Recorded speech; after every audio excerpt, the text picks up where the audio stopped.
The prolonged Byzantine-Persian wars, as well as social conflict within the empire, opened the way for an Arab invasion of Iran in the 7th century. Gundeshapur was the most important medical center of the ancient world at the time of the Islamic conquest. Initially defeated by the Arab Rashidun Caliphate, Iran later came under the rule of their successors, the Arab Ummayad and Arab Abbasid Caliphates. The process of conversion of Iranians to Islam which followed was prolonged and gradual. Under the new Arab elite of the Rashidun and later Ummayad Caliphates Iranians, both Muslim, mawali, and non-Muslim, Dhimmi, were discriminated against, being excluded from government and military, and having to pay a special tax. In 750 the Abbasids succeeded in overthrowing the Ummayyad Caliphate, mainly due to the support from dissatisfied Iranian mawali. The mawali formed the majority of the rebel army, which was led by the Iranian general Abu Muslim. After 2 centuries of Arab rule, semi-independent and independent Iranian kingdoms,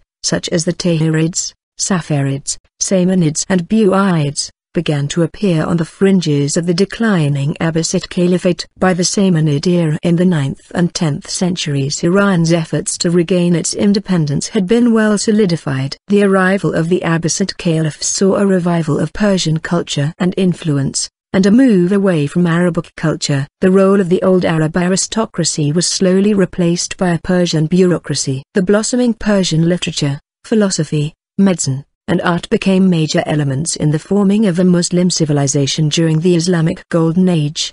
The Islamic Golden Age reached its peak in the 10th and 11th centuries, during which Persia was the main theater of scientific activity. After the 10th century, Persian, alongside Arabic, was used for scientific, philosophical, historical, mathematical, musical, and medical works, as important Iranian writers such as Nasir al-Din al-Tusi, Avicenna, Qutb al-Din Shirazi, Nasir Khusraw and Biruni made contributions to Persian scientific writing. The cultural revival that began in the Abbasid period led to a resurfacing of Iranian national identity, and so earlier attempts of Arabization never succeeded in Iran. The Iranian Shahubiyya movement became a catalyst for Iranians to regain their independence in their relations with the Arab invaders.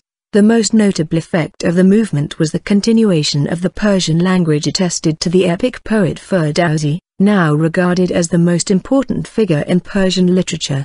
The 10th century saw a mass migration of Turkic tribes from Central Asia into the Iranian plateau. Turkic tribesmen were first used in the Abbasid army as slave warriors, Mamluks, replacing Persian and Arab elements within the army. As a result, the Mamluks gained significant political power. In 999, large parts of Iran came briefly under the rule of the Ghaznavid dynasty, whose rulers were of Mamluk Turk origin, and longer subsequently under the Turkish Seljuk and Khuzestian empires.